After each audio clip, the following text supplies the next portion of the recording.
श्रीकालभैरवाष्टकम् देवराजसेव्यमानपावनाङ्घ्रिपङ्कजं व्यालयज्ञसूत्रमिन्दुशेखरं कृपाकरं नारदादियोगिवृन्दवन्दितं दिगम्बरं काशिकापुराधिनाथकालभैरवं भजे।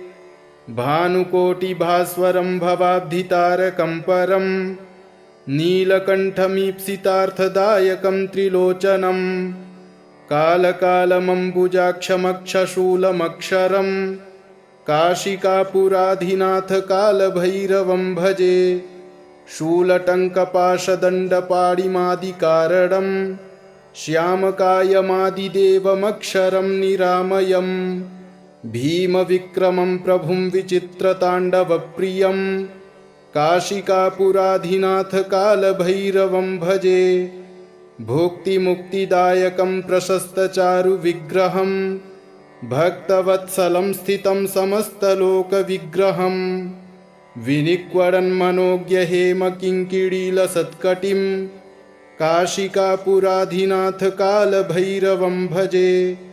धर्मसेतुपालकं त्वधर्ममार्गनाशकं कर्मपाशमोचकं सुशर्मदायकं विभुं स्वर्णवर्णशेषपाशशोभिताङ्गमण्डलं काशिकापुराधिनाथकालभैरवं भजे। रत्नपादुकाप्रभाभिरामपादयुग्मकं नित्यमद्वितीयमिष्टदैवतं निरञ्जनं मृत्युदर्पनाशनं करालदंष्ट्रमोक्षणं काशिकापुराधिनाथकालभैरवं भजे। अट्टहासभिन्नपद्मजाण्डकोशसन्ततिं दृष्टिपातनष्टपापजालमुग्रशासनम् अष्टसिद्धिदायकं कपालमालिकन्धरं काशिकापुराधिनाथकालभैरवं भजे। भूतसङ्घनायकं विशालकीर्तिदायकं काशीवासलोकपुण्यपापशोधकं विभुं नीतिमार्गकोविदं पुरातनं जगत्पतिं काशिकापुराधिनाथकालभैरवं भजे। कालभैरवाष्टकं पठन्ति ये मनोहरं ज्ञानमुक्तिसाधनं विचित्रपुण्यवर्धनं शोकमोहदैन्यलोभकोपतापनाशनं ते प्रयान्ति कालभैरवाङ्घ्रिसन्निधिं ध्रुवम्। देवराजसेव्यमानपावनाङ्घ्रिपङ्कजं व्यालयज्ञसूत्रमिन्दुशेखरं कृपाकरं नारदादियोगिवृन्दवन्दितं दिगम्बरं काशिकापुराधिनाथकालभैरवं भजे।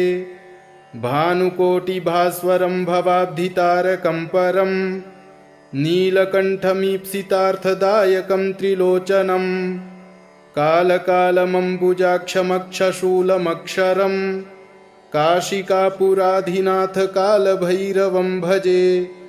शूलटङ्कपाशदण्डपाणिमादिकारणं श्यामकायमादिदेवमक्षरं निरामयं भीमविक्रमं प्रभुं विचित्रताण्डवप्रियं काशिकापुराधिनाथकालभैरवं भजे। भुक्तिमुक्तिदायकं प्रशस्तचारुविग्रहं भक्तवत्सलं स्थितं समस्तलोकविग्रहं विनिक्वडन्मनोज्ञहेमकिङ्किणीलसत्कटिं काशिकापुराधिनाथकालभैरवं भजे।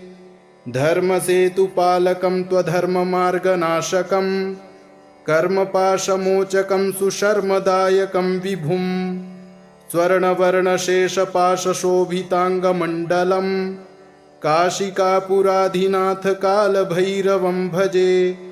रत्नपादुकाप्रभाभिरामपादयुग्मकं नित्यमद्वितीयमिष्टदैवतं निरञ्जनं मृत्युदर्पनाशनं करालदंष्ट्रमोक्षणं काशिकापुराधिनाथकालभैरवं भजे। अट्टहासभिन्नपद्मजाण्डकोशसन्ततिं दृष्टिपातनष्टपापजालमुग्रशासनम् अष्टसिद्धिदायकं कपालमालिकन्धरं काशिकापुराधिनाथ कालभैरवं भजे। भूतसङ्घनायकं विशालकीर्तिदायकं काशीवासलोकपुण्यपापशोधकं विभुं। नीतिमार्गकोविदं पुरातनं जगत्पतिं काशिकापुराधिनाथ कालभैरवं भजे। कालभैरवाष्टकं पठन्ति ये मनोहरं ज्ञानमुक्तिसाधनं विचित्रपुण्यवर्धनं। शोकमोहदैन्यलोभकोपतापनाशनं ते प्रयान्ति कालभैरवाङ्घ्रिसन्निधिं ध्रुवम्। देवराजसेव्यमानपावनाङ्घ्रिपङ्कजं व्यालयज्ञसूत्रमिन्दुशेखरं कृपाकरं। नारदादियोगिवृन्दवन्दितं दिगम्बरं काशिकापुराधिनाथ कालभैरवं भजे। भानुकोटिभास्वरं भवाब्धितारकं परं नीलकण्ठमीप्सितार्थदायकं त्रिलोचनं। कालकालमम्बुजाक्षमक्षशूलमक्षरं काशिकापुराधिनाथ कालभैरवं भजे। शूलटङ्कपाशदण्डपाणिमादिकारणं श्यामकायमादिदेवमक्षरं निरामयं। भीमविक्रमं प्रभुं विचित्रताण्डवप्रियं काशिकापुराधिनाथ कालभैरवं भजे। भुक्तिमुक्तिदायकं प्रशस्तचारुविग्रहं भक्तवत्सलं स्थितं समस्तलोकविग्रहं। विनिक्वडन्मनोज्ञहेमकिङ्किणीलसत्कटिं काशिकापुराधिनाथ कालभैरवं भजे। धर्मसेतुपालकं त्वधर्ममार्गनाशकं कर्मपाशमोचकं सुशर्मदायकं विभुं। स्वर्णवर्णशेषपाशशोभिताङ्गमण्डलं काशिकापुराधिनाथ कालभैरवं भजे। रत्नपादुकाप्रभाभिरामपादयुग्मकं नित्यमद्वितीयमिष्टदैवतं निरञ्जनं। मृत्युदर्पनाशनं करालदंष्ट्रमोक्षणं काशिकापुराधिनाथ कालभैरवं भजे। अट्टहासभिन्नपद्मजाण्डकोशसन्ततिं दृष्टिपातनष्टपापजालमुग्रशासनम्। अष्टसिद्धिदायकं कपालमालिकन्धरं काशिकापुराधिनाथ कालभैरवं भजे। भूतसङ्घनायकं विशालकीर्तिदायकं काशीवासलोकपुण्यपापशोधकं विभुं। नीतिमार्गकोविदं पुरातनं जगत्पतिं काशिकापुराधिनाथ कालभैरवं भजे। कालभैरवाष्टकं पठन्ति ये मनोहरं ज्ञानमुक्तिसाधनं विचित्रपुण्यवर्धनं। शोकमोहदैन्यलोभकोपतापनाशनं ते प्रयान्ति कालभैरवाङ्घ्रिसन्निधिं ध्रुवम्। देवराजसेव्यमानपावनाङ्घ्रिपङ्कजं व्यालयज्ञसूत्रमिन्दुशेखरं कृपाकरं। नारदादियोगिवृन्दवन्दितं दिगम्बरं काशिकापुराधिनाथ कालभैरवं भजे। भानुकोटिभास्वरं भवाब्धितारकं परं नीलकण्ठमीप्सितार्थदायकं त्रिलोचनं। कालकालमम्बुजाक्षमक्षशूलमक्षरं काशिकापुराधिनाथ कालभैरवं भजे। शूलटङ्कपाशदण्डपाणिमादिकारणं श्यामकायमादिदेवमक्षरं निरामयं। भीमविक्रमं प्रभुं विचित्रताण्डवप्रियं काशिकापुराधिनाथ कालभैरवं भजे। भुक्तिमुक्तिदायकं प्रशस्तचारुविग्रहं भक्तवत्सलं स्थितं समस्तलोकविग्रहं। विनिक्वडन्मनोज्ञहेमकिङ्किणीलसत्कटिं काशिकापुराधिनाथ कालभैरवं भजे। धर्मसेतुपालकं त्वधर्ममार्गनाशकं कर्मपाशमोचकं सुशर्मदायकं विभुं। स्वर्णवर्णशेषपाशशोभिताङ्गमण्डलं काशिकापुराधिनाथ कालभैरवं भजे। रत्नपादुकाप्रभाभिरामपादयुग्मकं नित्यमद्वितीयमिष्टदैवतं निरञ्जनं। मृत्युदर्पनाशनं करालदंष्ट्रमोक्षणं काशिकापुराधिनाथ कालभैरवं भजे। अट्टहासभिन्नपद्मजाण्डकोशसन्ततिं दृष्टिपातनष्टपापजालमुग्रशासनम् अष्टसिद्धिदायकं कपालमालिकन्धरं काशिकापुराधिनाथ कालभैरवं भजे। भूतसङ्घनायकं विशालकीर्तिदायकं काशीवासलोकपुण्यपापशोधकं विभुं। नीतिमार्गकोविदं पुरातनं जगत्पतिं काशिकापुराधिनाथ कालभैरवं भजे। कालभैरवाष्टकं पठन्ति ये मनोहरं ज्ञानमुक्तिसाधनं विचित्रपुण्यवर्धनं। शोकमोहदैन्यलोभकोपतापनाशनं ते प्रयान्ति कालभैरवाङ्घ्रिसन्निधिं ध्रुवम्। देवराजसेव्यमानपावनाङ्घ्रिपङ्कजं व्यालयज्ञसूत्रमिन्दुशेखरं कृपाकरं। नारदादियोगिवृन्दवन्दितं दिगम्बरं काशिकापुराधिनाथ कालभैरवं भजे। भानुकोटिभास्वरं भवाब्धितारकं परं नीलकण्ठमीप्सितार्थदायकं त्रिलोचनं। कालकालमम्बुजाक्षमक्षशूलमक्षरं काशिकापुराधिनाथ कालभैरवं भजे। शूलटङ्कपाशदण्डपाणिमादिकारणं श्यामकायमादिदेवमक्षरं निरामयं। भीमविक्रमं प्रभुं विचित्रताण्डवप्रियं काशिकापुराधिनाथ कालभैरवं भजे। भुक्तिमुक्तिदायकं प्रशस्तचारुविग्रहं भक्तवत्सलं स्थितं समस्तलोकविग्रहं।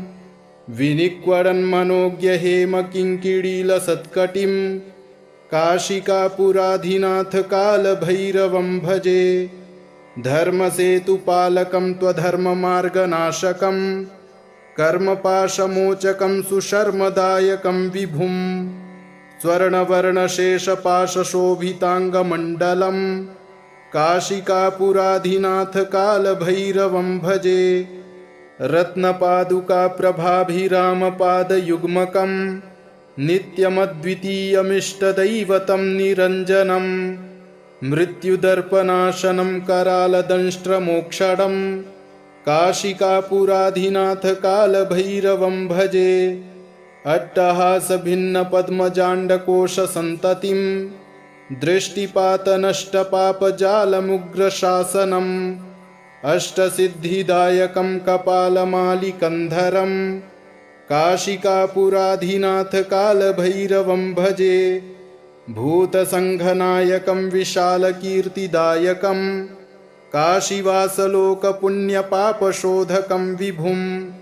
नीतिमार्गकोविदं पुरातनं जगत्पतिं काशिकापुराधिनाथ कालभैरवं भजे।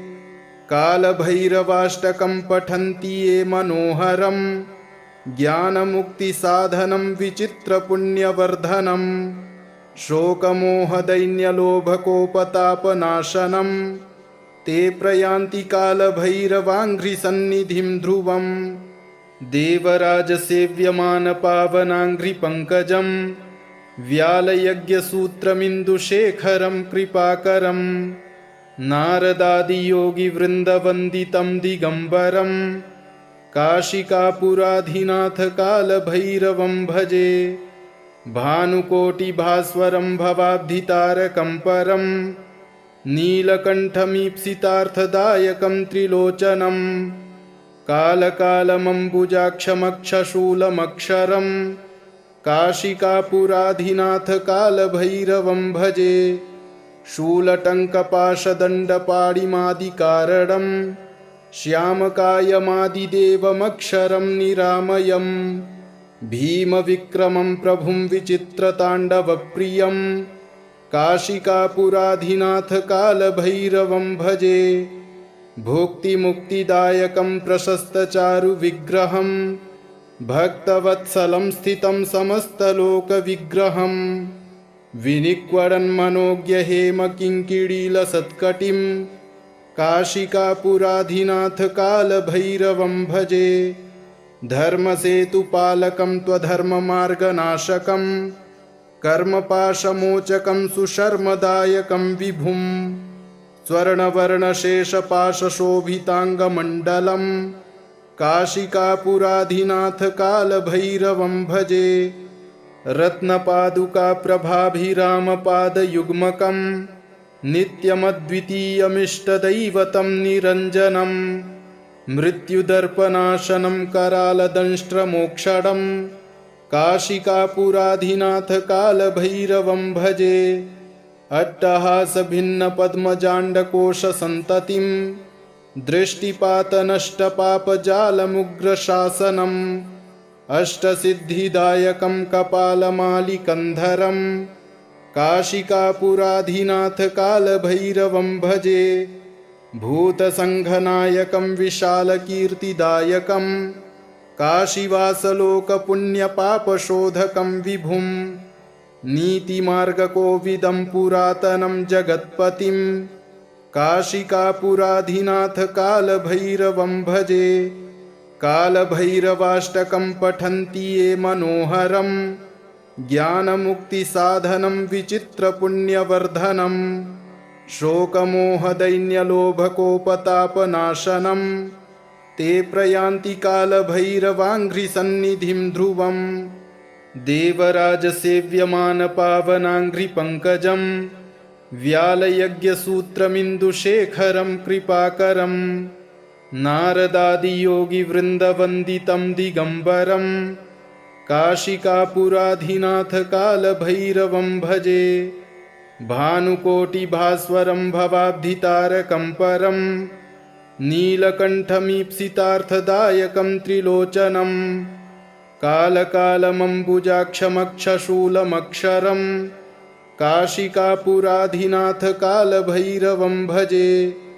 शूलटङ्कपाशदण्डपाणिमादिकारणं श्यामकायमादिदेवमक्षरं निरामयं भीमविक्रमं प्रभुं विचित्रताण्डवप्रियं काशिकापुराधिनाथ कालभैरवं भजे। भुक्तिमुक्तिदायकं प्रशस्तचारुविग्रहं भक्तवत्सलं स्थितं समस्तलोकविग्रहं विनिक्वडन्मनोज्ञहेमकिङ्किणीलसत्कटिं काशिकापुराधिनाथ कालभैरवं भजे। धर्मसेतुपालकं त्वधर्ममार्गनाशकं कर्मपाशमोचकं सुशर्मदायकं विभुं स्वर्णवर्णशेषपाशशोभिताङ्गमण्डलं काशिकापुराधिनाथ कालभैरवं भजे। रत्नपादुकाप्रभाभिरामपादयुग्मकं नित्यमद्वितीयमिष्टदैवतं निरञ्जनं मृत्युदर्पनाशनं करालदंष्ट्रमोक्षणं काशिकापुराधिनाथ कालभैरवं भजे। अट्टहासभिन्नपद्मजाण्डकोशसन्ततिं दृष्टिपातनष्टपापजालमुग्रशासनम् अष्टसिद्धिदायकं कपालमालिकन्धरं काशिकापुराधिनाथ कालभैरवं भजे। भूतसङ्घनायकं विशालकीर्तिदायकं काशीवासलोकपुण्यपापशोधकं विभुं नीतिमार्गकोविदं पुरातनं जगत्पतिं काशिकापुराधिनाथ कालभैरवं भजे। कालभैरवाष्टकं पठन्ति ये मनोहरं ज्ञानमुक्तिसाधनं विचित्रपुण्यवर्धनं शोकमोहदैन्यलोभकोपतापनाशनं ते प्रयान्ति कालभैरवाङ्घ्रिसन्निधिं ध्रुवं देवराजसेव्यमानपावनाङ्घ्रिपङ्कजं व्यालयज्ञसूत्रमिन्दुशेखरं कृपाकरं नारदादियोगिवृन्दवन्दितं दिगम्बरं काशिकापुराधिनाथ कालभैरवं भजे। भानुकोटिभास्वरं भवाब्धितारकं परं नीलकण्ठमीप्सितार्थदायकं त्रिलोचनं कालकालमम्बुजाक्षमक्षशूलमक्षरं काशिकापुराधिनाथ कालभैरवं भजे। शूलटङ्कपाशदण्डपाणिमादिकारणं श्यामकायमादिदेवमक्षरं निरामयं भीमविक्रमं प्रभुं विचित्रताण्डवप्रियं काशिकापुराधिनाथ कालभैरवं भजे। भुक्तिमुक्तिदायकं प्रशस्तचारुविग्रहं भक्तवत्सलं स्थितं समस्तलोकविग्रहं विनिक्वडन्मनोज्ञहेमकिङ्किणीलसत्कटिं काशिकापुराधिनाथ कालभैरवं भजे।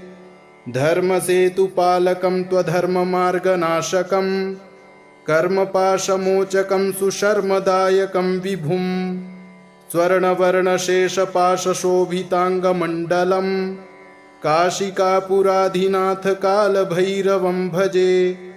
रत्नपादुकाप्रभाभिरामपादयुग्मकं नित्यमद्वितीयमिष्टदैवतं निरञ्जनं मृत्युदर्पनाशनं करालदंष्ट्रमोक्षणं काशिकापुराधिनाथ कालभैरवं भजे।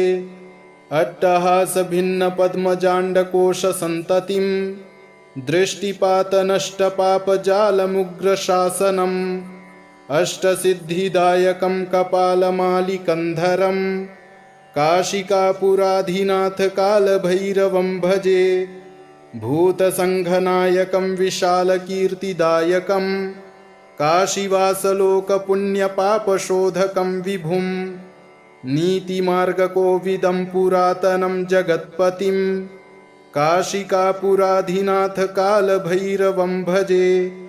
कालभैरवाष्टकं पठन्ति ये मनोहरं ज्ञानमुक्तिसाधनं विचित्रपुण्यवर्धनं शोकमोहदैन्यलोभकोपतापनाशनं ते प्रयान्ति कालभैरवाङ्घ्रिसन्निधिं ध्रुवं देवराजसेव्यमानपावनाङ्घ्रिपङ्कजं व्यालयज्ञसूत्रमिन्दुशेखरं कृपाकरं नारदादियोगिवृन्दवन्दितं दिगम्बरं काशिकापुराधिनाथ कालभैरवं भजे।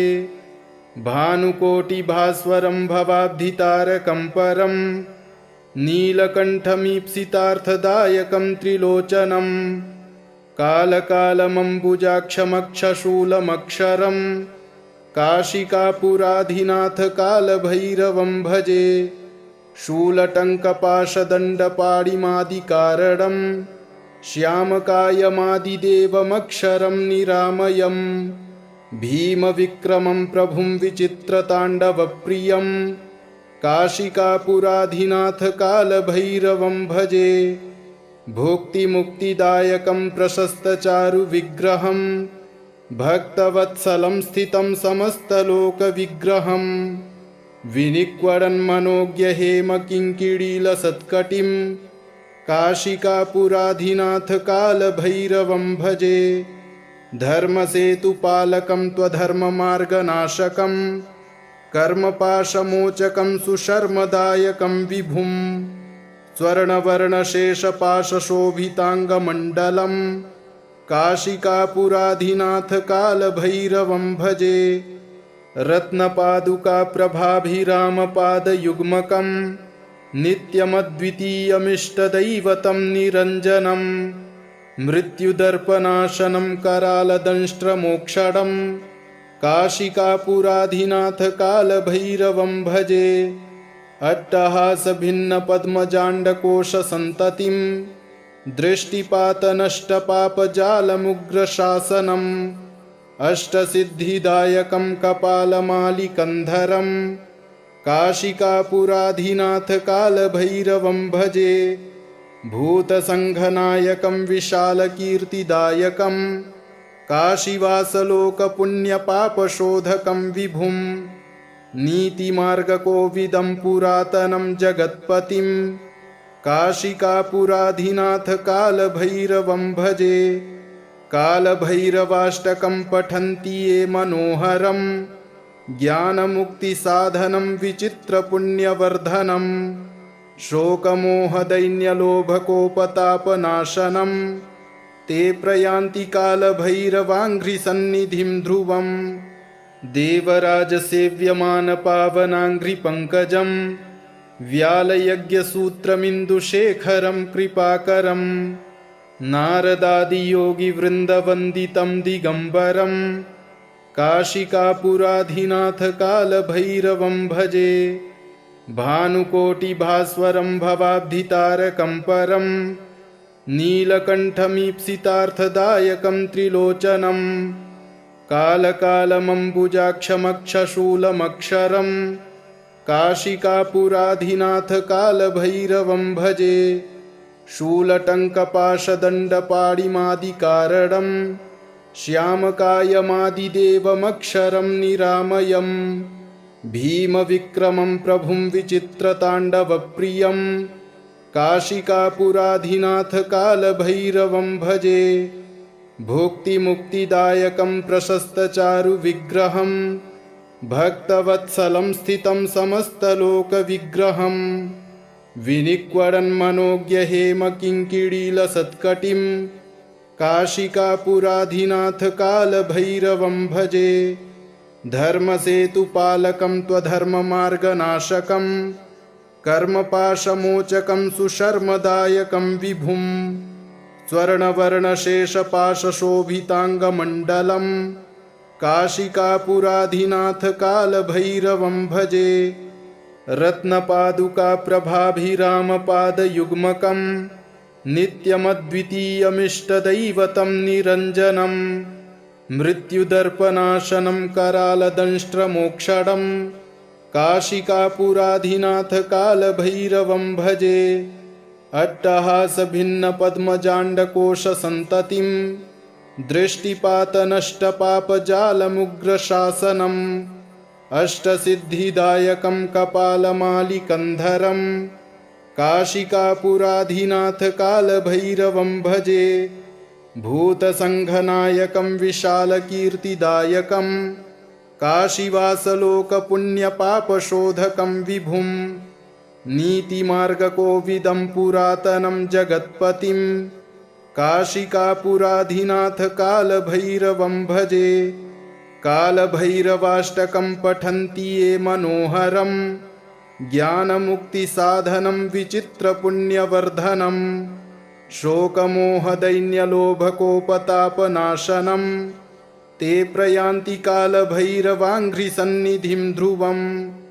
देवराजसेव्यमानपावनाङ्घ्रिपङ्कजं व्यालयज्ञसूत्रमिन्दुशेखरं कृपाकरं नारदादियोगिवृन्दवन्दितं दिगम्बरं काशिकापुराधिनाथ कालभैरवं भजे।